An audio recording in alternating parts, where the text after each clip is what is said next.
Tamis balik-balikon ang atong kagahapon. Ang putli nga pagbati nga gisaluhan tang duha.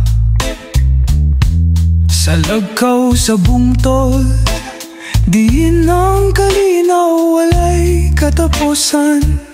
Ugang kahayag sa adlaw naghalok sa matag dahon sa kahoy. Ako pang malanghap ang alim yun sa mga bulag.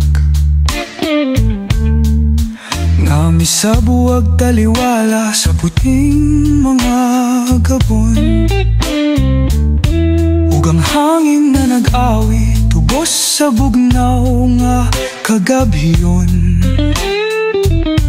Sa atong mga damgo ang kalangitan nagpahiyong. Kilantaw pa na tong duha ang kaanindot sa mga bituon. Ang kahayag nilang maanya sa itong nga kalangitan may danag. Ugang tanan daw nagtugot nga kalipay mapabili hangtod sa kahangturan.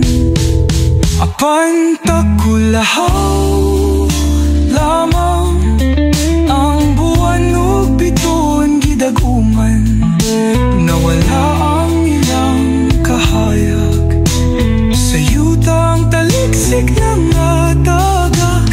Parehas usap sa atong gugma, kalit lang nahupas na papas.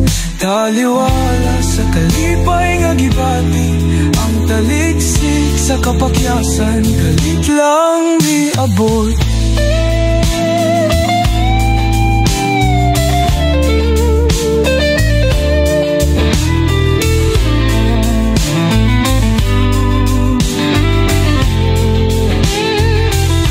Gilantaw pa na tong duha ang kaanindot sa mga bituon.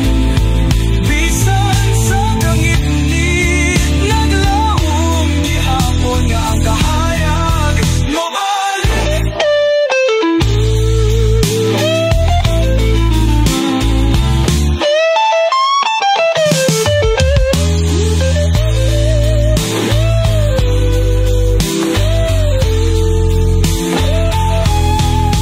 Apan takulahaw lamang ang buwan ug bituon gidaguman. Nawala ang ilang kahayag sa yutang taliksik ng natagak. Parehas usap sa atong gugma, kalit lang nahupas na papas. Taliwala sa kalipay nga gibati ang taliksik sa kapakyasan, kalit lang niabot. Handong ko agihapon ang taliksik mo hunong. Adunay bangaw mo pakita ug ang gugmata magmadaugon.